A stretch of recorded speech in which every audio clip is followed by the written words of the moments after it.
Why, hello there. I'm Sin. We are in the Book Nook, and today we are going to talk about my past, present, and future of books. What I've finished, what I'm in the middle of, and what we're going to get into. All right, so recently I finished the book The Bones Beneath My Skin by TJ Klune, and that book was super weird, and I loved it. It is, I guess, sci-fi-ish. It's about this guy named Nathaniel, and his parents pass away in a very effed up way. He loses his job as a journalist due to some stuff that happened, and just stuff's not going really well for him. And he ends up inheriting the cabin from his parents and then also his dad's old truck. So he decides he's going to go up to this cabin in the woods, get away from everything because stuff's not going so well right now. And when he gets there, he finds this very angry man named Alex, and then this, what seems to be a 10-year-old girl named Artemis Darth Vader. And Artemis Darth Vader is very special. I'm not saying it was aliens, but it was definitely aliens. And every single chapter is a picture of a UFO at the top of it. So I love that stuff. It was super cute. It was super weird. Great book. And I do have a standalone review that is coming. So keep an eye out for that one. Now, we are in the middle of The Witcher, The Time of Contempt. I have finally gotten back into the series. I started it today. We are about 60 pages in. I'm enjoying it so far. I was a little weird about the short story books. I didn't like those as much as when I got to the first book in the series. So it's book 2 of the series that I'm reading, but it's actually the 4th book I've read because I read the 2 books that were short stories. Then the first book, which I think was Blood of Elves. That might be the name of the first one. I don't remember. And now this one, The Time of Contempt, which is book 2. And so far it's pretty good. We are in the story with Geralt, who is the Witcher.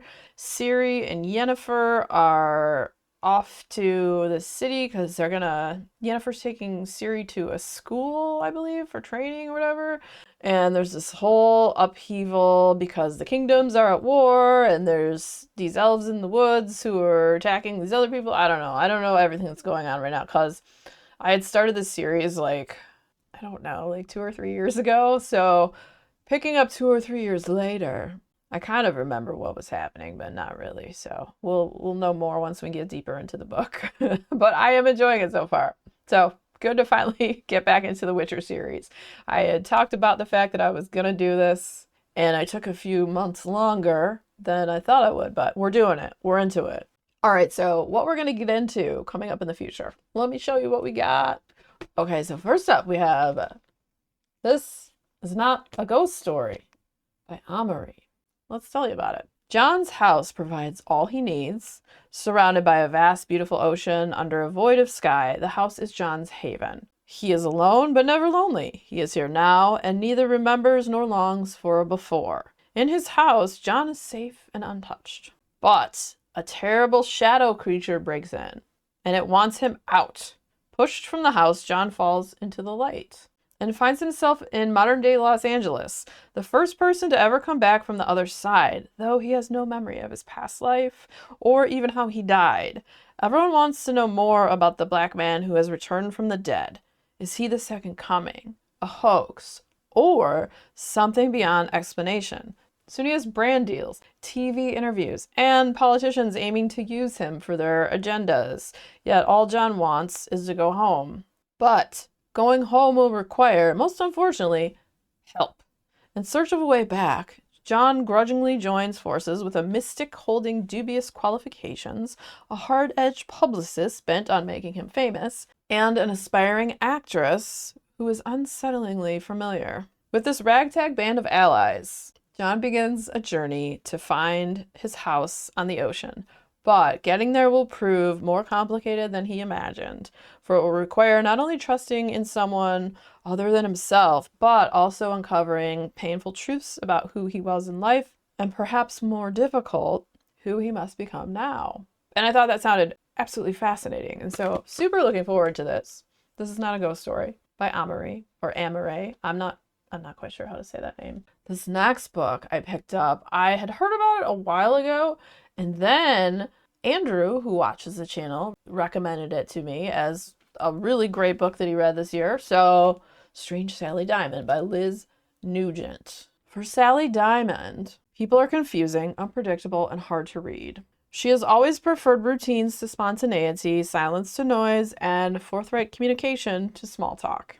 Adopted at the age of 7 by a psychiatrist, she cannot remember any details from her childhood before that age. Now, 43, Sally finds the truth coming into sharp focus when her past becomes headline news. She endured something unthinkable as a child, and now the entire world knows exactly who she is and was.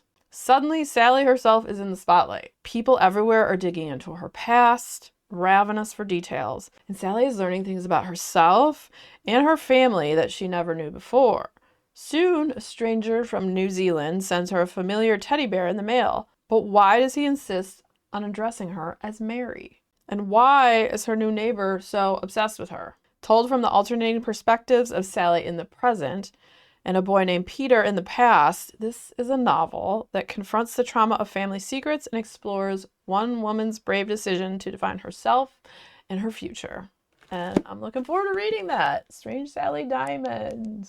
There will definitely be a standalone review for this one, so look for that in the future.